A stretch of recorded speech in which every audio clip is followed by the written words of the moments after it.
कोल विद्रोह जब मैं आप लोगों को पढ़ाऊंगा तो आप लोग बड़े ध्यान से सुनिएगा, क्योंकि पढ़ाने के बाद मैं कुछ प्रश्न आप लोगों से मैं पूछूंगा, ठीक है। तो जब हम लोग किसी विद्रोह के बारे में पढ़ते हैं तो विद्रोह में हम लोग किस तरह पढ़ेंगे कि हमें वो विद्रोह, वो घटना जल्द से जल्द याद हो जाएगा। इसका कुछ नियम है, उस नियम के साथ अगर हम लोग पढ़ाई करेंगे तो हमें क्वेश्चन का आंसर जल्दी याद होगा। जैसे इतिहास में कोई भी घटना घटती है तो पहला सवाल आता है कि वह घटना कब घटी, वह घटना कब घटी। तो कोल विद्रोह का पहला सवाल क्या होगा कि कोल विद्रोह कब हुआ, कोल विद्रोह कब हुआ। तो कोल विद्रोह कब हुआ, इसको हम लोग लिखेंगे कि 1831 ईस्वी में बुधु भगत के नेतृत्व में कोल विद्रोह रांची क्षेत्र में शुरू हुआ। 1831 ईस्वी में कोल विद्रोह हुआ, वो भी बुधु भगत के नेतृत्व में रांची क्षेत्र में शुरू हुआ, ठीक है। ये पहला प्रश्न हमारे दिमाग में आया और इसका प्रश्न जब का उत्तर दिए तो हमारा जो है कब हुआ, इस प्रश्न का उत्तर हमें मिल गया। और इतिहास में कोई भी घटना होता है उसके बाद दूसरा सवाल हमारे मन में आएगा, वो है कि कहां हुआ। अगर कोई विद्रोह हुआ, कोई घटना हुआ तो वो कहां हुआ, है ना। जो जैसे अभी आप लोगों को बताया गया रांची क्षेत्र में हुआ। कहां हुआ, रांची क्षेत्र में हुआ।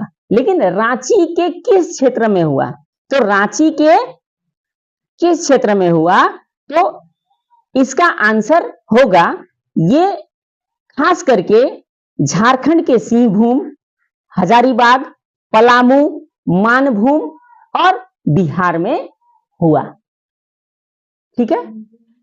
तो इस तरह से इस प्रश्न का उत्तर हुआ कि कहां हुआ, ये विद्रोह कहां हुआ। समझ में आ गया सबको। इसके बाद जब कहां हुआ हम लोग लिखते हैं, इतिहास हमें विद्रोह के बारे में जब भी लिखेंगे तो पहला सवाल होगा कब हुआ, दूसरा सवाल हुआ कहां हुआ, है ना, और तीसरा सवाल हुआ क्यों हुआ, क्यों हुआ। ऐसे अपना मर्जी से तो कोई लड़ाई नहीं करता है, कोई विद्रोह नहीं करता है, तो क्यों हुआ, क्यों हुआ, विद्रोह का कारण में आता है, विद्रोह का कारण में आता है। पहले कोल जंगलों को साफ करके खेती करते थे। कोल जो आदिवासी थे वो जंगलों को साफ करके खेती बाड़ी करते थे। कई लोगों के निवासी एकजुट होकर अपना एक मुखिया चुन लेते थे। मुखिया के नेतृत्व में ही खेती की जाती थी। उन लोगों का हेड ऑफ द डिपार्टमेंट मुखिया होता था, है ना। और मुखिया के निगरानी में खेती होती थी और जब फसल तैयार हो जाती थी तो ये लोग आपस में बांट लेते थे, है ना, मुखिया के निगरानी में। लेकिन जब कंपनी शासन यहां पर लागू हुआ तो कंपनी ने